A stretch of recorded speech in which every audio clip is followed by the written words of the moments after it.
Good evening. My name is John McCaa, and tonight we are going to talk about what I would say is probably one of the, with regard to how we all seem to be reacting to this, one of the most serious things facing the city. And I'm talking about with regard to the way we're reacting to this, not necessarily with what's going on in terms of are we exposed. We're going to be talking tonight about the medical answers that I think people all want to have. You know, the great problem of the internet is that while it connects us all and we get information, many times that's bad information. It's just rumor, it's just gossip. And of course it spreads. And so the one way that we thought that we could contribute to this, to solving this problem, to getting the right information to people, was to assemble a group of medical experts, medical professionals. Not some folks who, you know, they want to look good on TV, but I mean some real, true, honest medical professionals. So our panelists tonight: Dr. Richard Besser, who was ABC News Chief Health and Medical Editor. He's also the former director of the Centers for Disease Control and Prevention. So that's somebody who knows what he's talking about. Dr. John Carlo, who's the Dallas County Medical Society Emergency Response. He's the former director of Dallas County Health. Dr. Robert Haley will be joining us. He's an epidemiologist. He worked for the CDC for 10 years. I've had the chance to interview him before, and I remember him, one of the things I remember him telling me was, you know, when I started studying Ebola 40 years ago, so this is not something new for him. He's also on the board of the Dallas County Medical Society. Dr. Todd Pollack is the president of the Dallas County Medical Society. And Dr. Cindy Zolnierek is the executive director of the Texas Nurses Association. You know, if you have not been into a hospital, if your only association with a hospital is what you see on the TV shows, the true fact is it's the nurse with whom you have the most contact. It's the nurse that provides the bulk of the patient care. And as we have seen in the last few days, it's the nurse who's on the front line with regard to Ebola and its treatment in North Texas and, in fact, around the world. So that is why we thought that it was really important for Cindy Zolnierek to be with us this evening. So I'm going to invite our guests to come out this evening, and I ask you to give them all a warm round of applause.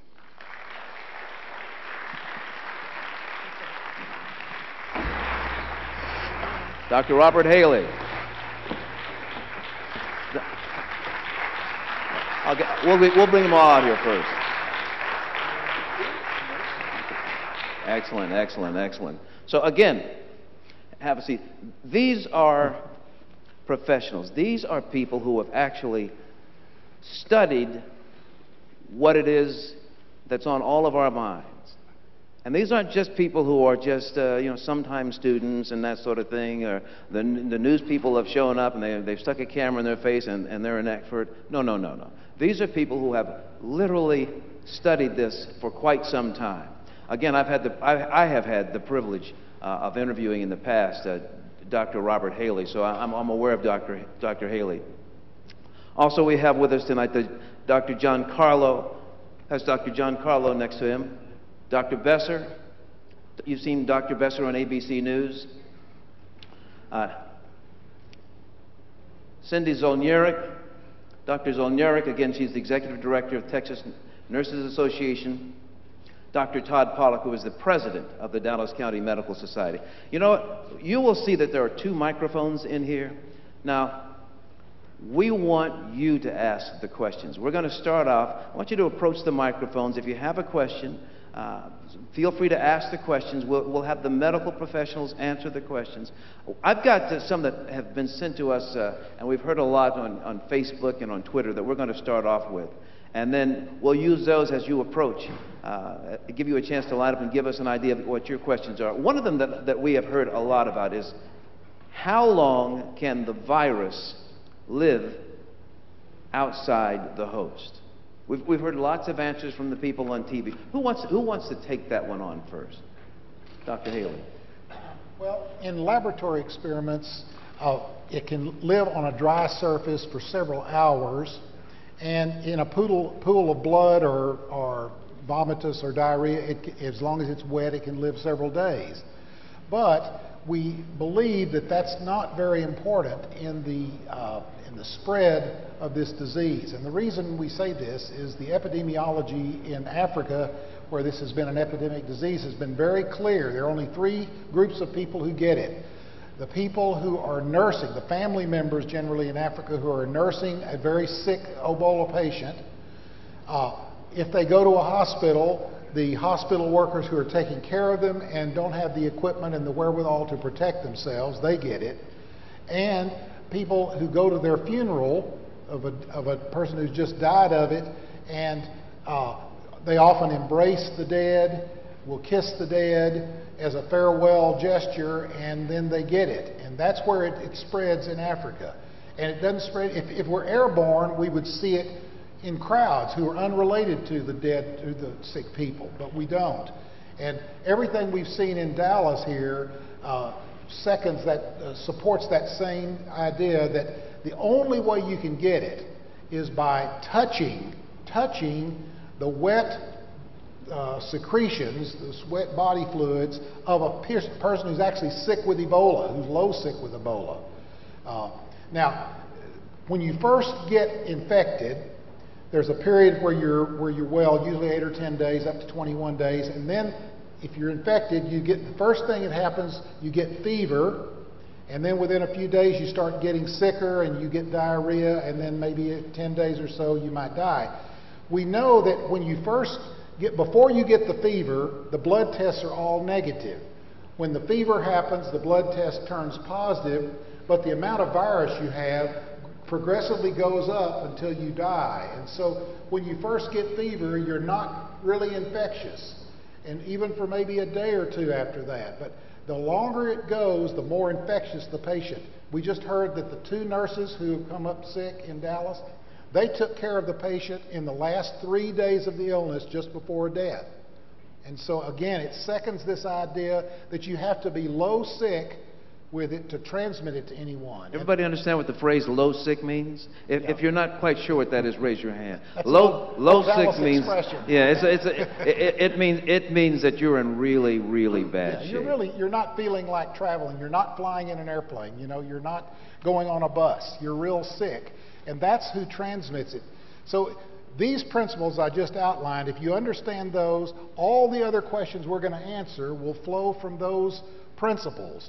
That is, so therefore a person who is well, but maybe they're going to get sick a week from now or 2 days from now, but if they're not sick, don't have fever yet, they can't transmit it. So you don't have to worry about flying in an airplane or being on a bus with somebody like that. If they're not sick, you're not going to get anything from them. So all the answers will come from those facts. Dr. Carver. I think in simple terms, it has to be warm and it has to be wet. And you know, this is a fragile virus, and look, when whatever it's in, the body fluid, once it starts to dry and cool off, which is the normal environment, you know, we don't think that it's going to live very long, and we certainly don't think that there's an infection risk. So, you know, we know that's a concern, but you know, this virus does not transmit well in the environment. We've shown that in what's going on in West Africa, particularly. Well, let me ask also this question. You know what? Why don't we take your question first? Very much. I appreciate everything you're saying, but as a member of the community, I do get nervous, of course, and feel that information is important. One thing that I'm concerned about, and also others in the community I think are worried about, is of these 70 healthcare workers that have been exposed and are being tracked, many of them have children in our schools. And the schools have not been informed necessarily, and certainly the parents haven't. Is there a point at which we should be, just so that we can have all of the information that we personally want to make decisions based on our own sort of philosophies, I guess? So Yeah, one thing I would say before is contacts of contacts. That's one of the things we talk about is that the risk of somebody that was around somebody is really none. You have to show signs and symptoms yourself before you would be at risk to transmitting to somebody else. So the children of the healthcare workers absolutely have no risk of having an infection. So basically, the healthcare workers themselves are not desperately ill. I mean, desperately ill, then their children can't be infected, and then their children can't be a risk to the people at school. So there's really no worry about the children of the nurses or personnel. Just to follow up, I certainly appreciate that, but my understanding, which could very easily be wrong, is that in some of the African countries that have actually stopped the disease, they do follow secondhand contacts, and that may just be for a precaution, but I'm wondering why we don't have that same luxury here. It's just a precaution there, and it's not something, I mean, it just really doesn't work. It doesn't matter. Yeah, it doesn't. Yeah, Dr. Besser, you just come back from Liberia. Maybe you can. I mean, just to add on or to echo what you said, there is no risk from those children. And as a pediatrician and as a parent, I really worry about stigmatizing those kids. Their parents, are working in a hospital. Their temperature is being monitored. If they were to develop a fever, which is, as we're hearing, is an early sign, they're not spreading it, then the people that they were in contact with become of some interest. But until that point, there really isn't a risk. And I've seen in many situations where the children of parents who aren't posing a risk then become ostracized. I have a piece in the Washington Post today, and one of my colleagues, when I got back from Liberia, said that two parents had sent her a note saying, "Are you working with Dr. Besser?" And she said, "Yes." And he said, "Well, if you're working with Dr. Besser, we don't want your daughter to play with our children for the next 21 days. And it's not based on fact, but it's based on fear. And the hope is with a panel like this that by sharing more facts, it will help people deal with the fear, and the fear is totally understandable, and understand what the risk really is. And those kids just don't pose a risk to other children in school." Thank you. No, you're very welcome. Cindy, Dr. Zolnierek had mentioned to me before this that the thing that we have to realize is that fear can be paralyzing, and that it's necessary to get the right and accurate information. Is that right? Yes. I think, when you come from a place of fear, you can be powerless. And if you come from a place of knowledge and understanding, you can understand what it is you can do to protect yourself and not be afraid of the things that truly aren't going to be dangerous. There are many things for us to be concerned about. And if that isn't where transmission is occurring, then we needn't worry there. Now, let me say something really quick, because I'm sure this is on people's mind. The flight today that we heard that this most recent patient was on, how concerned should we be about the fact that this patient number 3 took a flight to Cleveland and came back? How concerned should we be about that? Because I'm sure a lot of people are asking some questions. I realize that her fever wasn't 104 or something. I think it was 99.5. But I think that's a question people have. This gets back to the first principles again, that until you're sharing body fluids, you're not sharing Ebola.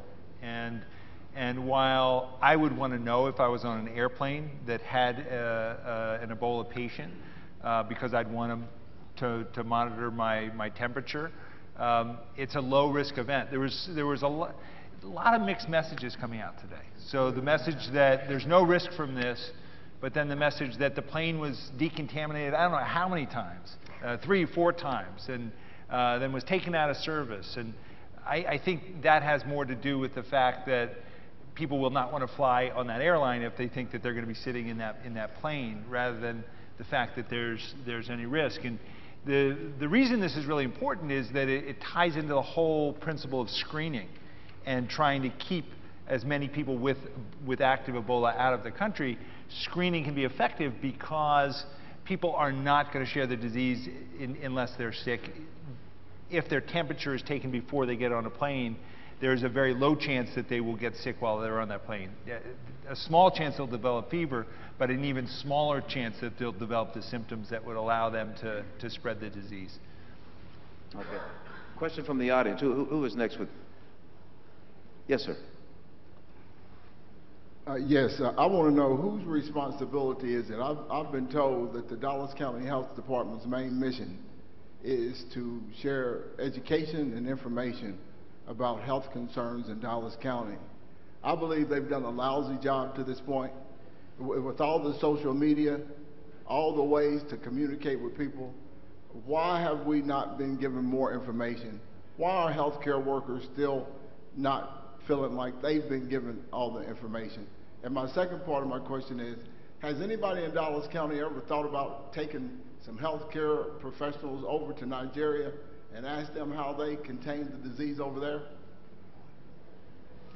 John? I can speak about the health department because I was formerly the medical director there. I have to say that what's going on behind the scenes, first of all, has been a very good epidemiological investigation, particularly of Mr. Duncan's family. And that's just the core part of how we're going to get a control on this situation. So they really have done the basic the contact investigation and making sure that we get a handle on this as quickly as possible. Now, I will say this is such a large event, and the sheer scale of this has overwhelmed the local health department, and that's understandably so. And as a result of that, we've had the state health department come in. The health commissioner from the state of Texas has been here on the ground for the last several weeks because this is such a big event and it's such a complicated event. So you're absolutely right. There could be more, but what's happened is it's overwhelmed the system here locally. Yeah, let me comment on the Nigeria question. That's a really good point you bring up. You know, in West Africa, in those 3 countries, this huge epidemic is exploding. And early in that epidemic, one of the people who got sick had some contacts and was able to get on a plane after he was already sick. He was actually vomiting. He got on the plane, flew from there to Nigeria, and when he got off the plane, some people helped him to the taxi cab, and he got to the hospital, and people were exposed all along the way. And it turned out that later on, well, and Nigeria, though, is a much more developed country, much more economically advanced. They have good health care, good hospitals, and really good public health systems like our Dallas County Health Department.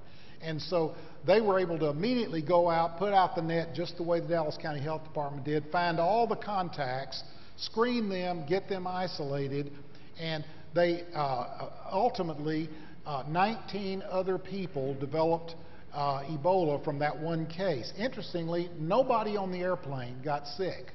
And they had them all, screened them all to be sure. None of them got sick. The people who helped the man from the airplane to the taxi cab, they all got sick. But of course, see, they were handling a man who was vomiting virus. You know, they physically handled him, whereas on the plane, nobody had handled him. And then he got to the hospital, and several of the hospital workers got sick, and that was it.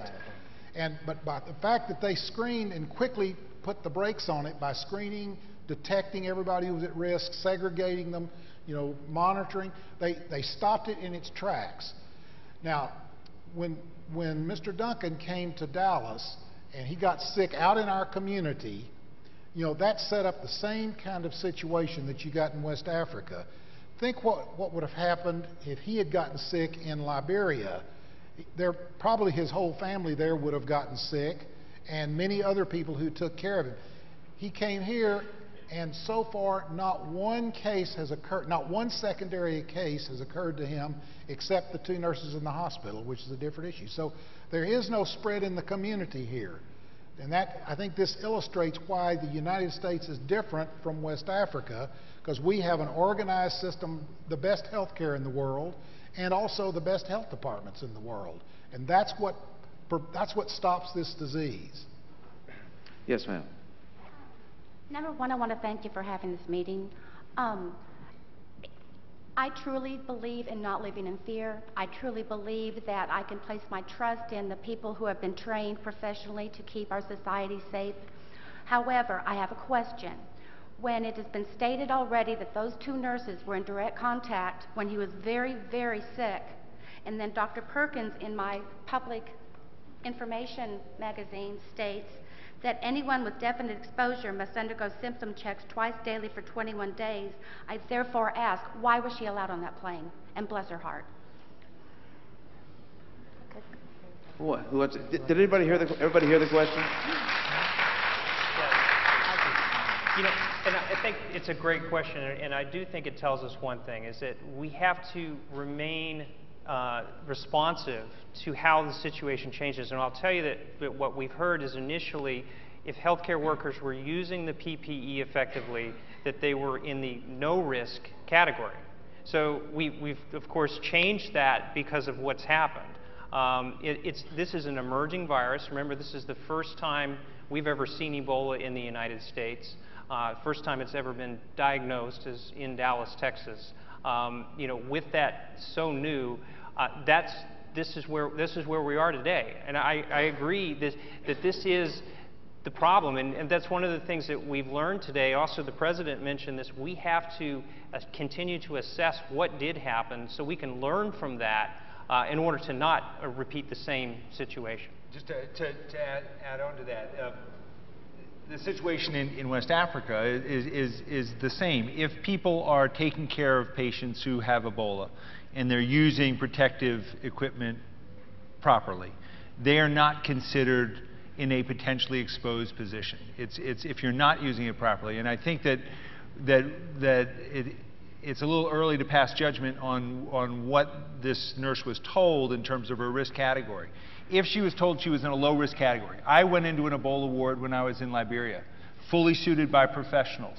I brought cameras in and showed on our programs how patients were being treated there. I came out of there and was decontaminated by professionals. I was not considered an exposed individual. I flew to Dallas today. If, on the other hand, I was in a situation where I had helped a patient with Ebola and was not wearing protective gear, or someone in my car had Ebola, I would be under quarantine in New Jersey where I live. And so I'm not sure what the information was that was passed on to the health workers in terms of were they potentially exposed or were they totally protected in that low-risk group. Well, let me follow up on what I think her question is, and that is that, well, from this point forward, should all of those health workers in the same situation as the two nurses, should they now be recontacted and made clear to them, should it not be made clear to them, we can't have you traveling on an airplane. We can't have you travel. Actually, I think that was done today. Yeah. But that's your concern, yes. Correct? That was done That's what I get from your question. I was watching, the reason why I'm here is because I was watching Channel 8 at 5 o'clock. Bless you. My second question is, and this is something that really concerns me, is that the Nursing Association, and I believe it was a national group, is stating that they contact nurses from Presby, and they're saying that they were scrambling, trying to find protective gear to wear. Well, I'm going to ask Dr. Well, she's already got her hand up. Good. Dr. Zolnierek. I think the group you refer to is National Nurses United. They are a national union. And they had a survey monkey online that basically asked nurses to respond. And they've reported that they've heard nurses express concerns, but they're not revealing like how many or any of that detail. What I do know, and what I would say, and what TNA, we are the State Nurses Association. We don't do collective bargaining. We do represent professional nurses in the state. That a nurse has a primary duty to their patient. And if a nurse at any time feels that they're unable to safely provide care, they have a responsibility to raise that concern in the moment to those who can respond. And in Texas, over the last 25 years, TNA has worked very hard in the legislature to make sure that nurses have support to be able to do that and not suffer retaliation. So if a nurse raises a concern and is retaliated against, they have remedies for that action. So we've worked very hard. So a nurse, you know, to complain a week later and say, oh, we didn't have what we needed and I couldn't take care of my patient, that's not professional responsibility. As a nurse, if I'm taking care of a patient and I cannot do so safely, either because I'm not competent, I don't have the equipment I need, I'm overwhelmed with the number of the assignment that I have, I need to raise that concern to my supervisor so I get help then for that patient. And I'm not trying to blame nurses, but I guess my message to all nurses, and I know there are nurses here in the audience, and I applaud you, and you know that there's a tremendous amount of support to the nurses in Dallas because we appreciate what you're going through. But it's our duty to take care of our patients, and we have protections to do so.